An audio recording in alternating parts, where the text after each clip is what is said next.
Bonjour à tous. Si vous êtes nouveau ici, je vous invite à vous abonner et à activer la cloche de notification pour ne manquer aucune de nos lectures bibliques. Aujourd'hui, nous plongeons dans Matthieu chapitre 12. Et je dois vous dire que ce chapitre est absolument fascinant. C'est l'un de ces passages bibliques qui nous confrontent directement et qui transforme notre compréhension de qui est vraiment Jésus. En ce temps-là, Jésus traversa des champs de blé un jour de sabbat. Ses disciples, qui avaient faim, se mirent à arracher des épis et à manger. Les pharisiens, voyant cela, lui dirent : « Voici tes disciples font ce qui n'est pas permis de faire pendant le sabbat. » Mais Jésus leur répondit : « N'avez-vous pas lu ce que fit David lorsqu'il eut faim, lui et ceux qui étaient avec lui ? Comment il entra dans la maison de Dieu et mangea les pains de proposition qu'il ne lui était pas permis de manger, non plus qu'à ceux qui étaient avec lui, et qui étaient réservés aux sacrificateurs seuls ? Ou n'avez-vous pas lu dans la loi que les jours de sabbat, les sacrificateurs violent le sabbat dans le temple sans se rendre coupables ? Or, je vous le dis, il y a ici quelque chose de plus grand que le temple. Si vous saviez ce que signifie « je prends plaisir à la miséricorde et non au sacrifice », vous n'auriez pas condamné des innocents. Car le Fils de l'homme est maître du sabbat. Étant parti de là, Jésus entra dans la synagogue. Et voici, il s'y trouvait un homme qui avait la main sèche. Ils demandèrent à Jésus : « Est-il permis de faire une guérison les jours de sabbat ?» C'était afin de pouvoir l'accuser.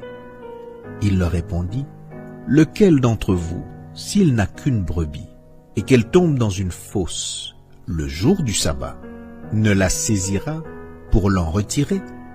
Combien un homme ne vaut-il pas plus qu'une brebis ? Il est donc permis de faire du bien les jours de sabbat. » Alors il dit à l'homme : « Étends ta main. » Il l'étendit, et elle devint saine comme l'autre. Les pharisiens sortirent et ils se consultèrent sur les moyens de le faire périr. Mais Jésus, l'ayant su, s'éloigna de ce lieu. Une grande foule le suivit.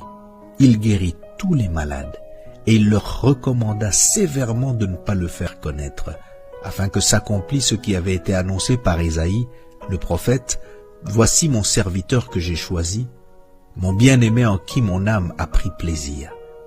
Je mettrai mon esprit sur lui, et il annoncera la justice aux nations. Il ne contestera point, il ne criera point, et personne n'entendra sa voix dans les rues.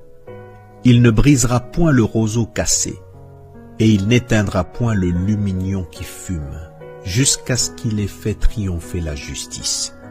Et les nations espéreront en son nom. » Alors on lui amena un démoniaque aveugle et muet, et il le guérit, de sorte que le muet parlait et voyait. Toute la foule étonnée disait : « N'est-ce point là le fils de David ? » Les pharisiens, ayant entendu cela, dirent : « Cet homme ne chasse les démons que par Belzébul, prince des démons. » Comme Jésus connaissait leurs pensées, il leur dit : « Tout royaume divisé contre lui-même est dévasté, et toute ville ou maison divisée contre elle-même ne peut subsister. Si Satan chasse Satan, il est divisé contre lui-même. Comment donc son royaume subsistera-t-il ? Et si moi, je chasse les démons par Belzébul, vos fils, par qui les chassent-ils ? C'est pourquoi ils seront eux-mêmes vos juges. Mais si c'est par l'Esprit de Dieu que je chasse les démons, le royaume de Dieu est donc venu vers vous. Ou comment quelqu'un peut-il entrer dans la maison d'un homme fort et piller ses biens sans avoir auparavant lié cet homme fort ? Alors seulement il pillera sa maison. Celui qui n'est pas avec moi est contre moi. Et celui qui n'assemble pas avec moi disperse. C'est pourquoi je vous dis, tout péché et tout blasphème sera pardonné aux hommes, mais le blasphème contre l'Esprit ne sera point pardonné. Quiconque parlera contre le Fils de l'homme il lui sera pardonné. Mais quiconque parlera contre le Saint-Esprit, il ne lui sera pardonné ni dans ce siècle, ni dans le siècle à venir. Ou dites que l'arbre est bon et que son fruit est bon, ou dites que l'arbre est mauvais et que son fruit est mauvais, car on connaît l'arbre par le fruit. Race de vipères, comment pourriez-vous dire de bonnes choses, méchants comme vous l'êtes? Car c'est de l'abondance du cœur que la bouche parle. L'homme bon tire de bonnes choses de son bon trésor, et l'homme méchant tire de mauvaises choses de son mauvais trésor. Je vous le dis, au jour du jugement, les hommes rendront compte de toute parole vaine qu'ils auront proférée. Car par tes paroles tu seras justifié, et par tes paroles tu seras condamné. Alors quelques-uns des scribes et des pharisiens prirent la parole et dirent, « Maître, nous voudrions te voir faire un miracle. » Il leur répondit, « Une génération méchante et adultère demande un miracle. Il ne lui sera donné d'autre miracle que celui du prophète Jonas. Car de même que Jonas fut 3 jours et 3 nuits dans le ventre d'un grand poisson, de même le Fils de l'homme sera 3 jours et 3 nuits dans le sein de la terre. Les hommes de Ninive se lèveront au jour du jugement avec cette génération et la condamneront parce qu'ils se repentirent à la prédication de Jonas. Et voici, il y a ici plus que Jonas. La reine du Midi se lèvera au jour du jugement avec cette génération et la condamnera, parce qu'elle vint des extrémités de la terre pour entendre la sagesse de Salomon, et voici, il y a ici plus que Salomon. Lorsque l'esprit impur est sorti d'un homme, il va par des lieux arides, cherchant du repos, et il n'en trouve point.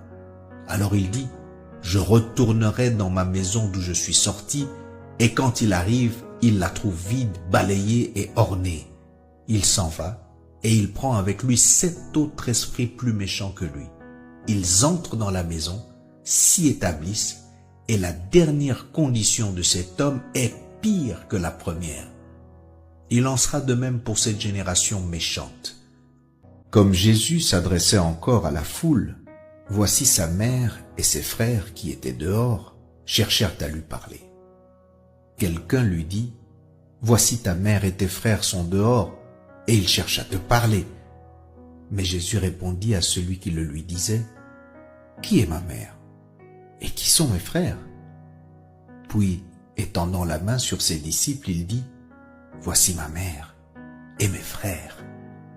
Car quiconque fait la volonté de mon Père qui est dans les cieux, celui-là est mon frère et ma sœur et ma mère. » Oh, Jésus veut te sauver, te donner la vie, car sur la croix, il fut cloué pour ta liberté.